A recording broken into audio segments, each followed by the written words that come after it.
When I was working for LDF, Legal Defense Fund, I remember that summer, one of the things I spent time on was convict leasing in Georgia.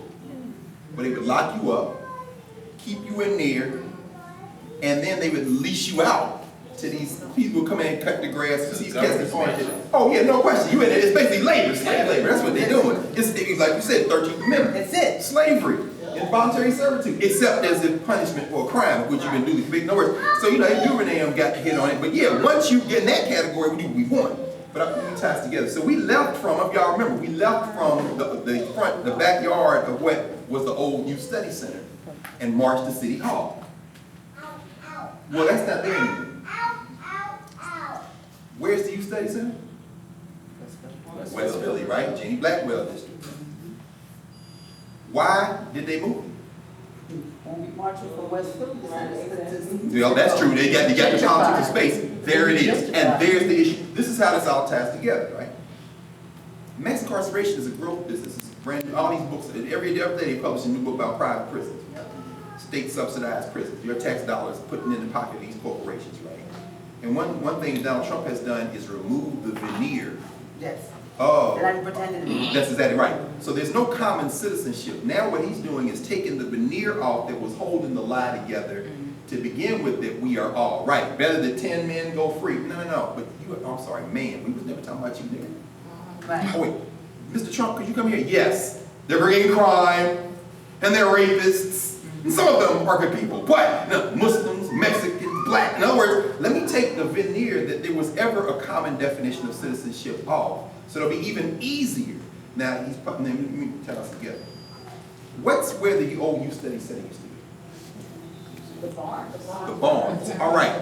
Judge made law. Right? Remember when they broke Alfred Barnes' will? Some of y'all may not remember. The young people don't know about, right?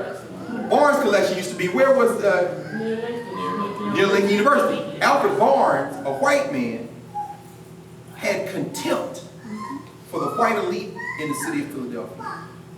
And part of it is driven by contempt for that white art culture elite in Philadelphia. Part of it is fascination with non-white art, painting, sculpture.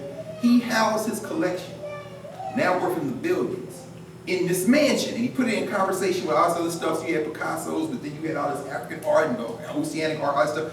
And so in his will, of course, he made Lincoln University. He always gave them the outsized number of trustees on the board of the Barnes Foundation so that this black institution would always have control and have a source for resources. He did that in his will, and that his collection could never be moved. It ties together in his incarceration, right? But it ain't at the mansion no more. It's down on the Parkway. Why? Easy Ed Rendell, who used to be the DA, right? Scott Person, prosecutor, used to be me, right?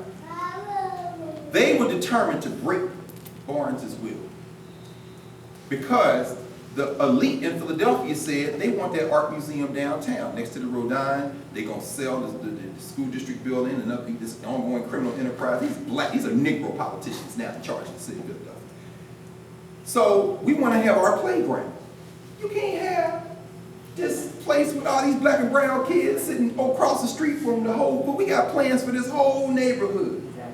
In fact, when I was working for the school district, that's what we were talking about a minute ago. We were talking about these clusters. They had clusters, right? 21, 22 clusters. They would bring all the principals downtown sometimes for meetings, or the cluster leaders. So one time they brought all the cluster leaders, all these couple of dozen cluster leaders down to the school district building on Schuylkill, are now gone because Penn wanted it for their time. And they brought the people who represented the disciplinary schools. Youth Study Center, is Boone still around? Right, Daniel Boone, right? These are the schools that are not schools. That's before Jeb Bush and them created something called the, what they call CEP. No, the prison schools. Let's just bust them out there paracells to make them play on computers all day and call that education. But they hadn't gotten there yet. So they had these places to park these kids in the pipeline. And I'll never forget, the Boone administrator came, the Youth State Center administrator came, the cluster leader, and they said, why y'all bring us down here for this conversation about curriculum? And they were all laughing. They said, we're the Graterford cluster. And they were laughing. These are black men. They were laughing, but the point they were making is, these are schools. We're training these young people to go into the prison system. But the guy who was over the Youth Study Center was there, and they were talking about how, now we do have them all here. So as I was coming in, you were telling the story about how you kept this young man back and gave him some corrective discipline by letting him experience. So some of these more experienced cats that were in these buildings were still figuring out a way to use this moment when they were there to help some of these. Okay? Now, let me fast forward. Long story short, with the help of Governor Rendell and a friendly judge, the Alfred Barnes will was broken. Rendell bought off Lincoln University by giving them a little money for a couple of flimsy buildings. Now the money gone. In exchange, they traded control over a multi-billion-dollar art. There's a book called Art Held Hostage that talks about it. The only people that challenged the will in court were the students at the Barnes Foundation. It was like Alfred Barnes would be rolling in his grave if he knew y'all were breaking this in. Now, the building is gone. They got their museum down here, right? You please understand that people who give money to the Barnes Foundation now, these donors who go in there and drink their champagne over there, they are, some of them, I'm sure, are stockholders in mutual funds that are invested in private prisons, where these kids who used to be down there have been removed to West Philly, out of sight, out of mind, so they can continue to progress into the penitentiary cluster they're in. And remember, there used to be a statue in front of the Youth Study Center of these white kids, because the ultimate purpose of locking somebody up was for them to reflect on what they had done, and through moral. That's why Eastern State Penitentiary and Ossining in New York, Sing Sing, two oldest penitentiaries in the country.